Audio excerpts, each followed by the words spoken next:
What is up, guys? It's the Citrus Panda here today, and I'm coming at you with some Surgeon Simulator 2012, and let me tell ya, trust me, I'm a doctor. Now, I didn't get my degree at any doctor's school, but I can tell you one thing, I'm really good at this thing called a heart transplant. Just gotta go ahead and get the paper off of this guy's stomach really quickly. This is actually the hardest part of the operation, just removing the paper. Once we get this off, it's all smooth sailing from here. Whoopsie daisies. I'm losing my balance.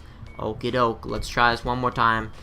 We'll just kind of leave it over his face, maybe suffocate him. But, you know, our patient doesn't need to die quite yet, so let's do that. Alright, I'm a bit behind on this whole Surgeon Simulator thing, but it was on sale, so we're going to start doing it right now. So you know what? Here we go. We're going to start doing the rib cage. This is probably the easy way to do this pretty awesome heart transplant. So you want to start by basically just slicing out his rib cage. You know, not too hard. I mean, you don't really need a medical degree for this one. You just get a circular saw or anything that saws, anything that drills, anything really, and just start chopping away. Make sure you don't hit his skin. You might make him do some internal bleeding. Not like I just did. He's losing 4 milliliters of blood a second. He's losing a decent amount of blood, but he's under, I think it's 18 different drugs right now, so he should be good. 4 of those drugs are actually legal drugs that we have him on, so he should be quite fine. Some of these bones are quite powerful. You just gotta do some work on them, and they'll eventually break. All right, oh, there we go. Oh, kidoki. Well, this is not good all the time. There is a problem with this. Sometimes you just can't even reach down in that ribcage. There we go. That's what I wanted to see. Alright, he's losing 8 milliliters a second. That could be a problem in some countries, but here it's not too big of a problem. Alright, we're gonna try to keep on cutting. There we go. Rib cage is out. That is step number 1. It's pretty much all we had to do. From here it's smooth sailing. He is losing a lot of blood. So what you want to do is you want to get this green needle and just stab him a couple times. It will soothe the bleeding. So there you go. He's not bleeding at all. This blue one's fun if you want to poison him, but we're not going to poison him right now. We need to save this guy's life. Alright, so you're going to grab the left lung and just chuck it over there. He's not going to need these anymore. So you might as well just get rid of him while you're ahead. Alright, so grab the other one and start chugging that thing, or tugging it. Not chugging it. You don't chug the lung. Maybe you do. Maybe you chug the fluid in the lung. I don't know. If you're into that kind of stuff. You grab this thing. I'm honestly not sure what this is. It might be a liver. From this location, it's probably a liver. But, yeah, it's nice. It kind of, like, flops around. Alright, so, this is actually the decently difficult part, depending on how skillful you are as a doctor. You want to move everything out of here, because you quite frankly don't need any of it. Oh, man, this hammer's in my way. Alright, so, basically, from here, you'll want to take one of these knives. Doesn't really matter which one. Any one you want. Pick a knife, any knife. And then you start cutting this pink thing.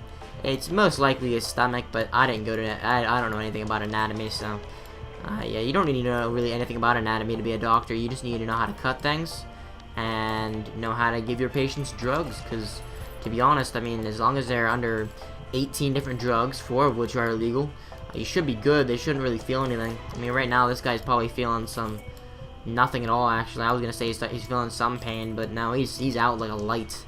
Also, he's losing a lot of blood, but that is all right. Our plan right now is to try to cut this pink tube, which I do believe is leading to his stomach. I'm not completely sure. I dropped a knife in his chest. That is not good, but we'll move on to the next knife. It's on a day's work. I think he's good. I've had a knife in my chest before, or a scalpel. It's more actually a scalpel if you want to be medically correct. All right, so we're gonna use this one. There we go. We got it finally. And then we're going to go down here, we're going to do the same thing, but it's a little bit different. There we go. Alright, so at the same time, we're going to go down here and just cut out the heart while we're already in his chest, stabbing him and slicing. So there you go. Heart is done. And also, you might be bleeding out while we're doing this, so why don't we just give him another good old shot of this stuff that stops the bleeding. Here we go, boy. Okay, there we go. No more bleeding for you. Alright, so once you've done that, you just kind of pull that on out of there. Go over here, maybe push this water out of the way. Give him a water bottle. He doesn't need a lungs, but just give him some water. I'm not really actually sure what this is, but put it on in there. Why not? You might as well give it to him as a gift. I don't think he's waking up from the surgery alive anyway. Then you get the heart, you put it in there, and that's how we do it here at, that's not quite in all the way yet.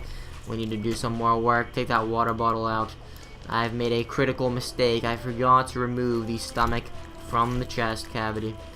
Okie doke, I think we should be good at this point in time. Although we've got many foreign objects in his stomach. For some reason, we're not getting the A-OK that we did this perfectly. I'm quite frankly surprised.